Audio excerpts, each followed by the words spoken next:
But I think people like me, and I'm guessing there's other people out there like me, that they get hung up on the words of like work. You know, you got to put the work in. They're like, what does that mean? I mean, for a guy, work is like, oh, what? Do I dig? Am I like building something? Like I need to be work. Work is like something physical. Productive. Right. And like emotional work isn't productive work. And yet it's underlying and it's impacting every aspect of our lives. And unless and until we are willing to really confront and look at what unconscious patterns are running in the background, and they look different for each person. Like my issues are different from your issues, but we can still have conversation about making the unconscious more and more conscious. And it's a process, like with so much in life, there's no destination. It's like an upward spiral of growth. Welcome to Confessions of a Financial Advisor, the antidote to conventional financial wisdom. My name is Al, and I've been a financial advisor for over 20 years. This podcast will explore the emotional and psychological factors that affect our behaviors. All of the other financial podcasts out there will talk about the numbers and the math. We will confront the stories that we all fuse with that ultimately set the course for our lives. I am not looking for new clients and have no intention on running for any kind of office. I'm going to tell you like it is and call out all the commonplace BS. Now, let's get into Confessions of a Financial Advisor.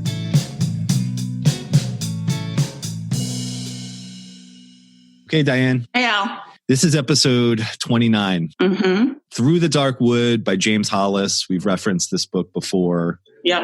I've listened to it multiple times. You're making your way through it, I know. Yeah, it's a long one. And it's heavy content. It's not light reading. Yeah, it's dense. I always compare it to like Shakespeare. It's like you could read a paragraph and just spend like a whole afternoon just contemplating that paragraph. Yep. And then we had a post that talks about the same sort of things, making the unconscious conscious. Yeah, they marry very well together. Yeah, James Hollis in this book talks about the second half of life. So that's kind of what the book's about. Through the Dark Wood is basically a reference to Dante's Inferno. There's a quote, I guess, in Dante's Inferno that talks about kind of going through the dark moments or the dark nights of the soul. It reminds me of the Taylor Swift song, Out of the Woods. Out of the Woods. So, yeah, I think you said that before. Yeah, and in the video, at the very end of it, there's a line that says, in the end, she lost him, but she found herself, and that was everything. Pretty much how it was for me. Yeah. And he talks about, so the first half of life, so since he's talking about the second half, Through the Dark Wood, he describes the first half of life as finding where you fit in the world, accomplishing what society thinks you should accomplish, what your family thinks you should accomplish, just sort of navigating this uncharted territory because you've never been through it. It's the first half of your life. Yeah. And then contrasting that with the second half where you've done all that. You're not chasing, hopefully, you're not chasing material things and just trying to like please other people or living other people's storylines. And you're kind of finding your own claim in the world. And you're also at the point where you realize that you are kind of getting towards the second half of your life. We're not living until 120. Well, and do I want to keep doing things the way that I've always done them? There comes a point of just really questioning, well, do I want to keep repeating the same patterns perpetually? And the patterns that are so unconscious, and we talked about the analogy of the iceberg, the unconscious mind is 90%. We're only conscious of about 10%. The unconscious is what's steering the ship. And unless and until we are willing to really confront and illuminate the darkness that's running in the background, childhood wounds, unhealthy patterns, relationship, career, where are we not conscious of what's driving our lives? And apparently 90% of we're not conscious of. Yeah. And so it's a slow process. So then now you have to like dig into that 90%, uncover, illuminate what's going on in the background. Yeah.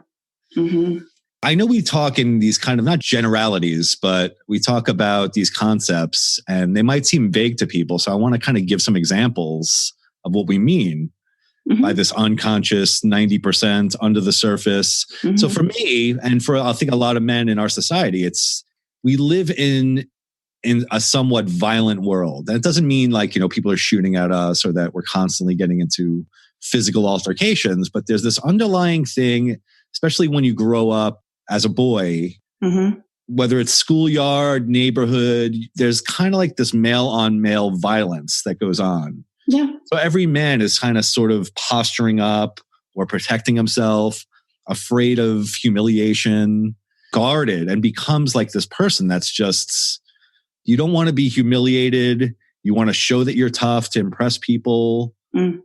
Again, that's general as well. Personal stories for me were like, a little kid getting into a fight or just getting into physical altercations. Right. That stem from maybe like my dad was yelling at me as a kid and I felt like this terror, this fear of my father.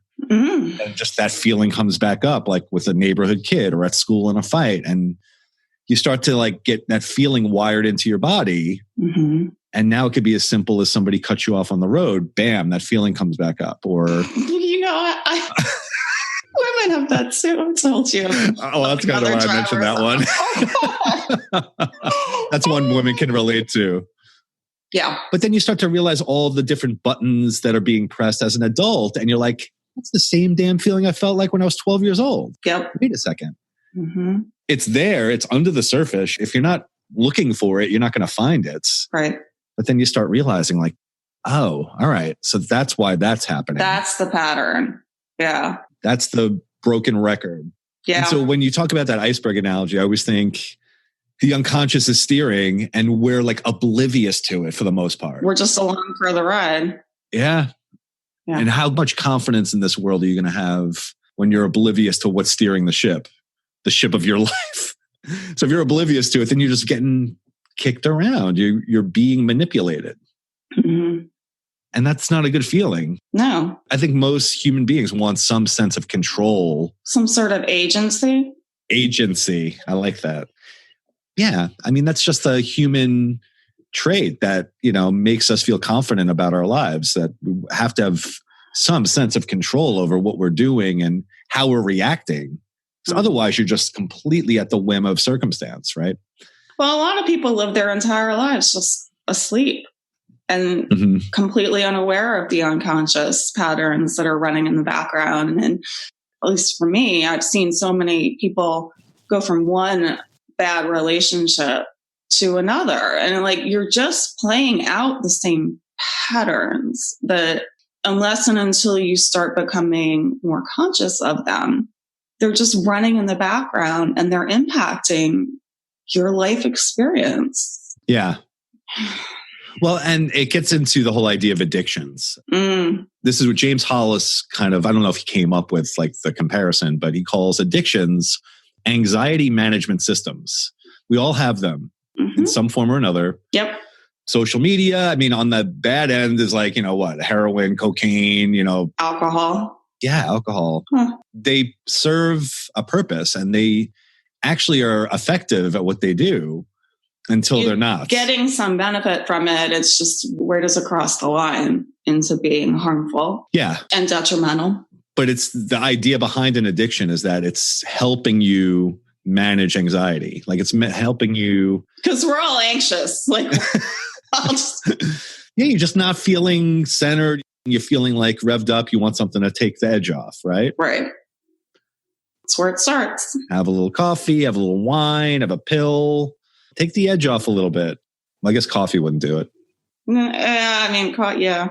It's more of like also the ritual of it. It's not so much all chemical. A lot of it's ritual. Well, right? They're habits. Yeah. Like I'm nonverbal before coffee. Like, do not speak to me in the morning. It becomes this routine. And then you just perpetuating the same behavior out of habit. I think sometimes we associate the habit or the addiction with the actual chemical substance. Like for coffee, it'd be caffeine. Yeah. But we don't think of like the whole ritual that leads up to it, like the making of the coffee, smelling coffee, having your mug with you. Like with smokers, it's the same deal. Like we always say, it's nicotine. Nicotine is the most addictive substance. And a lot of it has to do with they go outside, they take a deep breath, they're with their friends. It's everything that goes into that experience. I would say most of it is outside of the nicotine.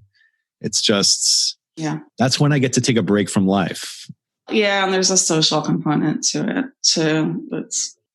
I get to get out of my head and just get social, right? Yeah.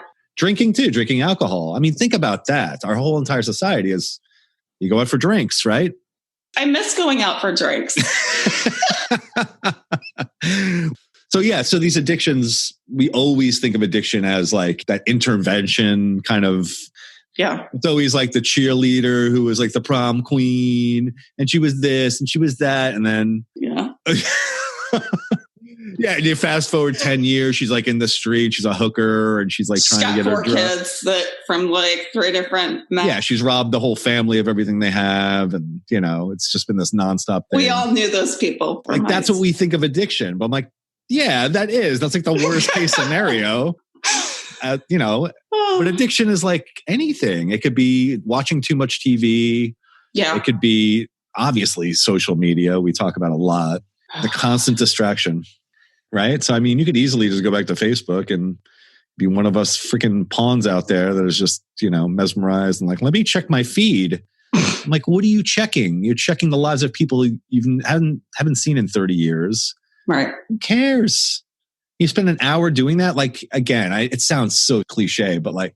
I know. I recently just got on Facebook again under a pseudo account and then I deleted it. I'm like, okay, the training's done. I'm off again. It took me like several years. I'm just like, I can't. But that speaks to the fact that I very intentionally took a lot of very not comfortable time, but really self-reflecting and looking at my own unconscious patterns. Because I didn't want to just jump back into, like, my marriage was so bad. I didn't want to just jump into another bad relationship. And it really took me a lot of time confronting the things and the patterns that were running in the background that I wasn't consciously aware of until I started looking for them. And it takes time. Like, you need time to do that. It doesn't happen overnight. Yeah, sometimes you need to just cry on the kitchen floor. Teach men that, please. You should give a course on that for men. Done that. Yeah, no, it doesn't happen often. But that's the thing. When we talked about the self-help industry, and we're talking about how they don't talk about feeling through things. Or allowing yourself to feel the feelings and the quote unquote negative emotions. We all experience anger. We all experience anxiety. We all experience fear. We all experience sometimes rage. And allowing ourselves, giving ourselves permission to just feel the feelings. I think women are more naturally inclined to allow ourselves that permission. But men have feelings too. Like, men are not without emotion. I wouldn't say it's ever comfortable, but it's healing for sure. Men don't know what that looks like. Really? Yeah. Let me give you the concept. Well, this is kind of like part of what James Hollis says, and it's the section you're on in the book that really kind of... I was listening to it this morning. So Through the Dark Wood, James Hollis gets to a section in the book where he talks about, and he's talking to women. He's like, women, I'm just going to spend this section of the book just explaining to you the average experience of a normal man in our society. And he goes through this whole thing. I don't want to butcher it, but what I got out of it was, he basically says, well, women, just imagine like any support network you have in your life, the people that you talk to about relationships, about your body, about your community, about your kids, strip all that away. You no longer have that. You're not going to talk to anybody like that. Yeah. Now, everything that you do in this world will be based on your productivity as a producer, as somebody that provides. And that's where society will judge you from this point on. Yeah. And he goes through a couple of other things, and then he basically sums it up that now that I've explained what this is, that's basically what the average male in our society lives with on a day-to-day basis. He has no support network. Right. He doesn't have friends that he's talking to about psychological things, emotional things, feelings, kids. I mean, it's surfacey. Men are like It's acceptable to talk about surfacey shit in our society. Mm-hmm. It's not acceptable to talk about deeper stuff. People turn off to that. If you're not talking about fantasy football or oh God, whatever, I don't know, stock market, money, like just weather, that's what men, for the most part, they never knew they were allowed to talk about other things. I got lucky enough to have friends when I was younger that we would talk about more substantial, more introspective type. Mm-hmm. So I did kind of get a little bit lucky in that, but it's still a struggle because I can't do that with the average man that I'd meet. I'm not starting the conversation like, how you doing psychologically today? And how's your emotional state? Yeah. What are your childhood traumas? Men don't lead with that. Talk to me. Yeah. Tell me more. Oh my God. We'll get back to fantasy football, but let's start with your emotional traumas. How were you wounded as a child? Oh God. Yeah. So it's not talked about. And then a whole entire industry of quote unquote self-help. Yeah, it used to be called psychology, but now it's just the broad term. I don't like those words. I don't either. And so the reason why we don't like it is because it doesn't talk about the dark side. It only talks about... Here's an affirmation for you. Yes. Positive thinking. Oh, you're feeling down? Like, seriously? Yeah. It's like, have some coffee, get motivated, hit the walls, jump up and down. Like, it's more of this external kind of like positive, like fake it till you make it. And it's right in the word self-help. Like, you're helping yourself. Isn't helping yourself also illuminating the unconscious, the dark patterns? Yeah, the unconscious. Maybe it wasn't James Hollis. Maybe this is a quote from Carl Jung. But he says, quote unquote, one does not become enlightened by imagining figures of light, but by making the darkness conscious. I love that. The first part of that is self-help. Enlightening yourself by imagining figures of light. That's like pumping yourself up. Right, beings of light. Let's ignore all the shit that's, that 90% of the surface that's running in the background unconsciously. Yeah, it's not comfortable. Like, doing this sort of work is, and that's why a lot of people don't do it, is because it's not comfortable. And I think when you say like they don't do this work, I think a lot of people don't know what that work really is. I'm one of those people. I'm struggling with the idea of like, what does that work look like? Does that mean sitting in a room and just continually thinking about these thoughts? Does it mean meditation? Does it mean journaling? Maybe it's a combination of things, right? So I find that the biggest leaps I make are when you get in some sort of zone where you're releasing, contemplative. Yeah. And maybe it's different for everybody. Maybe it can look different. Playing music, writing, creative. Yeah. For me, journaling was huge.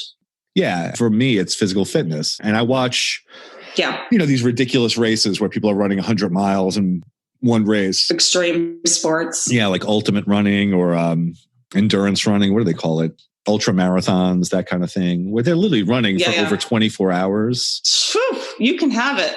I mean, talking about running and like trying to squash those demons, why would you run for 24 hours straight where your legs are breaking down? It's 4 marathons. But people do it all the time. And on the other side of that 100 miles, something happens. Something happened in that 24 hours that they couldn't get in a different way. Just like you get something from journaling, they're getting something from pushing themselves to such an extreme. They're getting some benefit out of it. And maybe that's them working through it. Otherwise, why would you do it if you're not getting some benefit out of doing anything? Right. But I think people like me, and I'm guessing there's other people out there like me, that they get hung up on the words of like work. You got to put the work in. They're like, what does that mean? I mean, for a guy, work is like, what? Do I dig? Am I like building something? Like I need to be work. Work is like something physical. Productive. Right. And like emotional work isn't productive work. And yet it's underlying and it's impacting every aspect of our lives. And unless and until we are willing to really confront and look at what unconscious patterns are running in the background. And they look different for each person.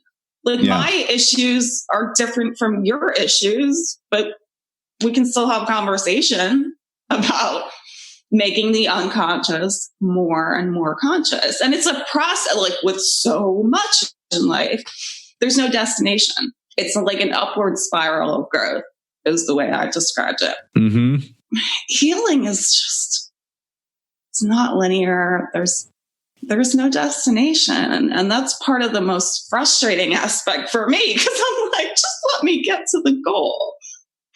Yes. Again, that was one of the cool parts of Through the Dark Wood. He talks about how destination isn't like, I got this thing. I checked that Here's box. the destination. I'm done. I'll never think about that again. It'll never bother me again. It's more circular. And he said, at best, it's spiral. Like you're progressing, but you're coming back around to it repeatedly in your life. And ideally, you get better and better at recognizing what things are coming up. Yeah. So like I'll notice my own triggers and I'll be like, oh, shit, there's that again. Mm-hmm. Well, I think it's the idea like you're not looking at where you came from. Like maybe 20 years ago, you were a lot worse. And like you said, like it's spiraling. I was a lot more reckless 20 years ago than I am now. Right. But it's still something that comes up. It's just road rage. Yeah. People are just angry right now. They don't have as many outlets. They don't have as many modes of distraction as they once did. Now they're home with people with sometimes they don't want to be with. That they enjoyed going to work. You know, they enjoyed that separation. Imagine people that traveled for work. Yep. You know what I mean? Like they're like gone 2 weeks a month. Like some people rely on that stuff. Yeah. I have this 2-week period where I know I'm going to be away. Now, like they're home 100% of the time. I had rented a car recently and I was turning it to the airport. Oh, it was a ghost town. Yeah. There were like 3 people there. It was just jarring. Yeah. Because it was so different. Like Charlotte is a very busy airport. It's one of the busiest airports in the country. Everyone's gone. Mm-hmm. It's creepy. I mean, in one way, I'm really excited to see what happens from this. I'm really excited to be a couple of years out looking back on this, like, wow, like that's what this. Yeah. Remember 2020? And that's what these, but that's what maybe also looking back on it, like that's what we needed. Everybody was getting so damn distracted. Their whole life was just all about distraction. Now, like you've said many times in this podcast, we all, God put us back in our room. We've been sent to our rooms. Been sent to our rooms. Like, think about what you've done. Think about what you've done. Think about how you've been treating the planet. Just really consider. Maybe it was like some sort of forced uncovering the unconscious, right? Look at that. Because we've think about that 10%, all the distraction, all the work, all the moving and traveling and doing this and like going to restaurants, that's the 10%. That's your conscious, right? You're doing, productive. Then the 90% that nobody's focusing on, now you're sent to your room. Yeah. You go. You got some time to focus on your own. Think about what you've done. Don't come out until you've, Yeah. People would run 100 miles rather than sit in a room by themselves. With their thoughts. Yeah. Yeah. My mind is a very scary place. But we've talked about it. For some people, it's a very peaceful place. I don't know many people like that.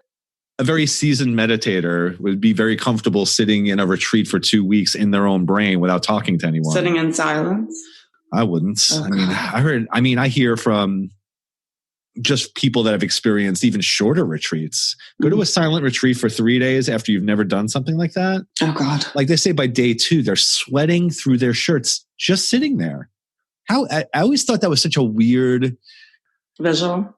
Yeah, such a weird visual to see. Like that guy's just sitting on a pillow. He's got his hands folded in his hands. Right. Not doing anything. It's not hot, but he's dripping wet. Like your brain is just like closing in on itself.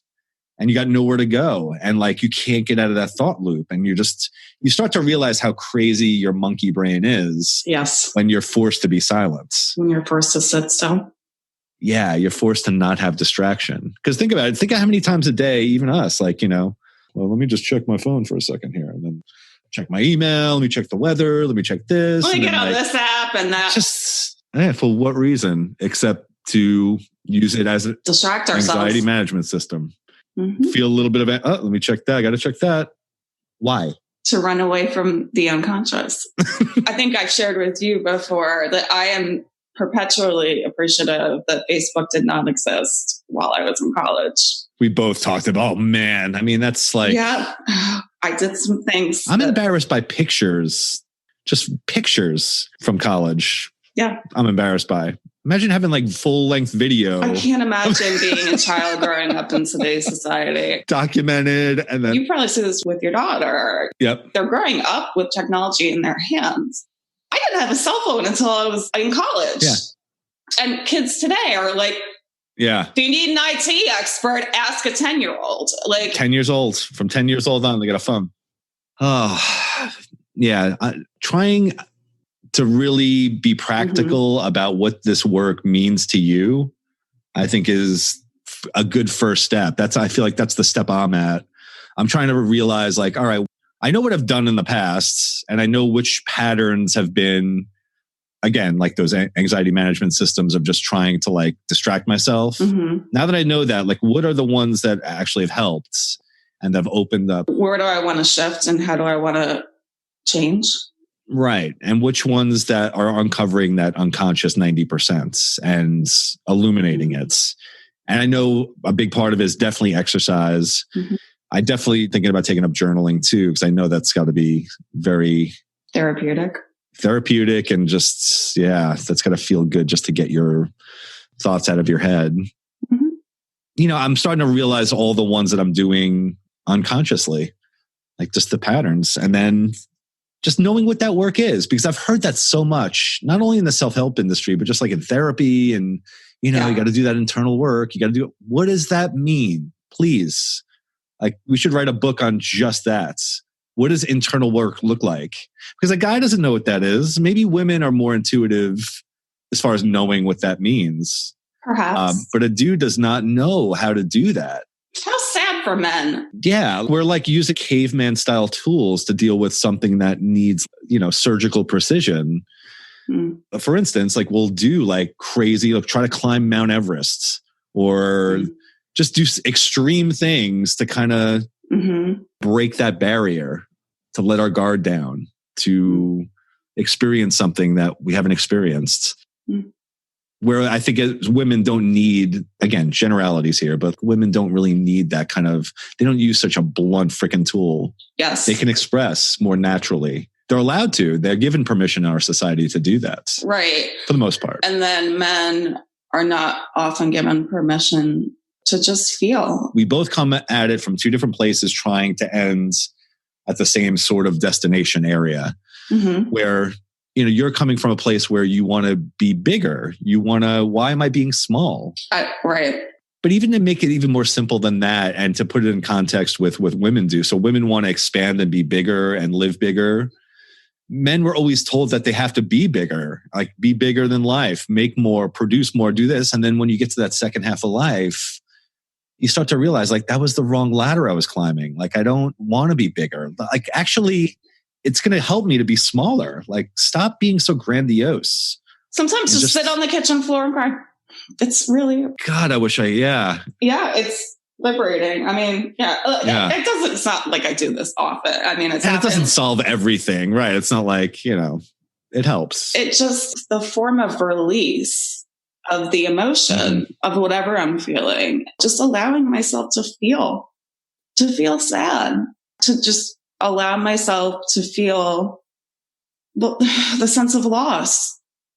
And not immediately jump to distraction when you're feeling, or when that feeling comes up. Or numbing it. Not immediately stuffing it down, you know, immediately numbing it. Yeah, like anesthetizing it. Like 20 years ago, I wouldn't have been as able to hold space for myself. You know, you talk about I hold space very easily for other people. And allowing myself to hold space for myself to feel. And that's something that I've had to really learn over time and lean into. I think for men, there's a stigma behind doing that. And it's not only just the emotions, it's also like, I mean, you could even think of like mental illness, like that, how there's such a stigma behind that. Like any sign of like, quote unquote, weakness. And just for whatever reason, I don't know how emotions got such a bad rap, but it seems to me going into my second half of life, the people that could express and feel their emotions are the strongest. But like I had it backwards. I think most men have it backwards. Yeah. So we, for whatever reason, in our patriarchal society, we think that men that don't show emotion, don't show this, are always tough, have a hard outer shell. They're the strongest. They're the strongest. Yeah. And they're not. Like, whoa, when I meet somebody that has been through the ringer of life and has come out on the other side, is still kind of smiling and still has a positive attitude. Those are the people that are like, that's the shit. Like, that's it. Like, that's true strength. Yeah. Yeah. Have your fucking upper jaw shattered and navigate that shit. Well, there you go. Did you have your mouth wired? No. You didn't? No, I had They had put braces. Braces to hold it together. Metal braces on my upper and lower jaw, like holding everything in place. Wow. I was out with friends and it physically hurt me to laugh, but I didn't care because I was like, the healing power of laughter. I'm like, I don't care. I'll stab myself in the mouth. Like it was just unreal. Like I could write a book about it. It'll be in my second memoir, I think. It's getting off a little bit off topic, but I have to ask you this, and I haven't asked you this. Uh-huh. How do you wrap your head around just the sheer, just unreality? Well, unreality, but like and the randomness and like just the why, like what the, just out of nowhere, like it's like a random thing. Like, how do you wrap your head around? Oh, like I could have literally left 10 seconds earlier or 10 seconds later. And not cross paths with this individual. I don't know that you do wrap your mind around it. No. From the beginning was just like, well, it happened. I mean, what am I going to do? Argue about it? Mm-hmm. It is what it is. I can't change it. Me arguing about it is not going to change what happened. Right. Like, right. It just happened. It was random. It was violent. It was awful. I don't recommend navigating having a broken jaw, but what am I going to do? Yeah, I would think the physical trauma, as bad as it was, had nothing compared to the emotional and the psychological, just the playing of why. So I still get triggered when I'm out. And I mean, that makes perfect sense. What am I going to do? Stop showing up for my life? And from the very beginning, people were shocked. Like 3 weeks, maybe a month after it happened, I went to a local business event and multiple people were just shocked. They're like, what are you doing here? I'm like, well, am I supposed to just curl up and lie in bed? Yeah. I just was surprised. I'm like, why would I stop showing up for my life? Today, I'm still much more aware of my surroundings. And so I'm very aware of who's around me. Like hyper aware. Yes. And even like when people approach me too quickly, I'll like pull back. Yeah. Survival, right? Self-defense, survival mechanism. Self-preservation. Mm-hmm. Yeah. Yeah. But it kind of goes into that unconscious thing, where again, like now that's something, it's a new one. There's going to be triggers, right? Ongoing. And that circular thing or the spiral. You don't get rid of that. You don't one day get over it. Healing is such a process. Yeah, but I'm conscious of it. I'm aware of my behavior. Doesn't mean you don't fall back into bad patterns. I mean, everybody does. That's what I mean. Everybody has bad moments and bad days or more challenging, not bad, more challenging days. Yeah. Yeah. I think that's a big part of like the second half of life too, is like knowing that you will at times revert to those old patterns. That you'll fall back into. And not beating yourself up over it. The worst part of it is not that you did it. It's now that you're going to... Now you're beating yourself up. Yeah. Now you're just incriminating yourself and just, being conscious of... Becoming more and more conscious is the goal. Yes. Comes back to awareness. Mm-hmm. Well, all right. Well, we can talk about this stuff forever. We could talk all day long. Yeah. Making the unconscious conscious. Yeah. Yeah. That was episode 29. If there was one book I could recommend at this point, I mean, there's a lot of books I like and would recommend, but. Well, you shared it with me and I didn't pick it up immediately. And then as soon as I started reading it, Human Psychology, just started devouring it. Like I eat that stuff. It's just so well thought out and he's a therapist. He is a therapist, PhD, and just very well spoken and knows how to put his thoughts together well. And very, easy for like the layperson to understand, I think, but heavy too, like deep. We just lean into that stuff. Like, yeah. All day long. I could consume that content all day long. Yeah. Because as you're listening to it, you're like, yep. I'm literally sitting there listening to it, and I'm not, my neighbors would think I'm crazy because I'm like nodding and like, And you can get the audio version on Audible. You can get it on our website too. It's in the link in the posts.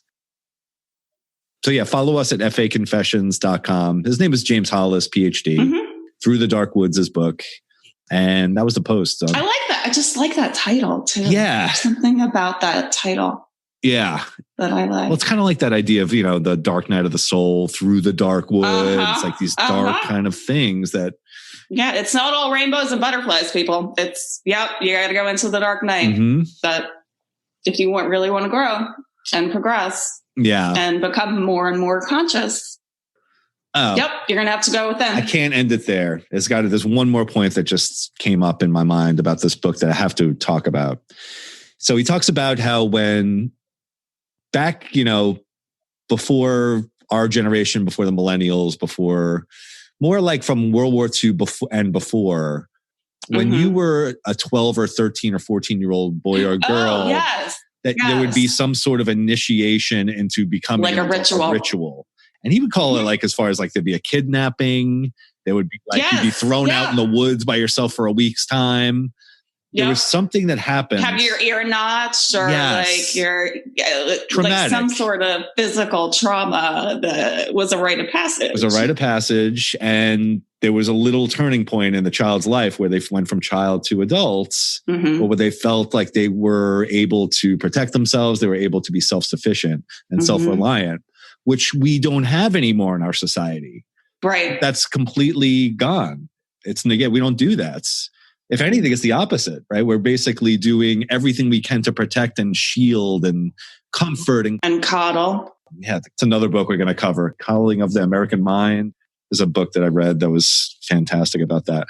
But I thought a lot about that. And he talks how a lot of these unconscious patterns come from this idea that we never were initiated into our society. We never had that full sense of that self-reliance, So we're kind of always struggling with that, We're always struggling with feeling like we're not good enough and we're not strong enough and we're not worthy of... Worthy. Yeah, I'm not worthy. Yeah.